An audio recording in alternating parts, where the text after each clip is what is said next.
Government హాస్పిటల్ని బలోపేతం చేసి ఎంబీబీఎస్ చదువుకున్న ఎండీ చదువుకున్న పిల్లలకి ఉద్యోగ కల్పన చేసి ఉచితంగా వైద్యాన్ని అందించాల్సినటువంటి వ్యవస్థ ఎక్కడికి పోయింది? వ్యాపారాత్మకమైంది, దోపిడీ రూపాంతరం చెందింది. ఈరోజు భూస్వామ్య వ్యవస్థను ఎల్లగొట్టిన ఈ ప్రజాస్వామ్యము, ఈ భూస్వామ్య వ్యవస్థని కబలించినటువంటి ఈ ప్రజాస్వామ్యంలో నయా భూస్వామ్య వ్యవస్థ మనం నిర్మించినమా లేదా?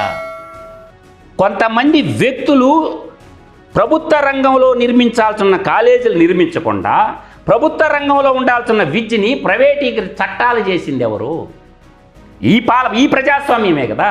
ప్రైవేటు విద్యని కనీసం ఇంటర్మీడియట్ దాకా గవర్నమెంట్ స్కూళ్ళల్లో చదువు చెప్పించలేనటువంటి నీచ స్థితిలో మనం ఉన్నామా? ఎందుకు చట్టం చేశారు? మీరు చట్టం చేయబట్టే కదా ప్రైవేట్ స్కూళ్ళు వచ్చింది. ఇవాళ లక్షలు ఎల్కేజీకి లక్ష ఏంటండి ఫీజు? 2 లక్షలు 3 లక్షలు ఎంసెట్ కోచింగ్ పేరిట, నీట్ కోచింగ్ పేరిట ఎన్ని లక్షల వసూలు చేస్తారా ప్రజాధనాన్ని? ప్రభుత్వం పెట్టలేదా కోచింగ్ సెంటర్లో?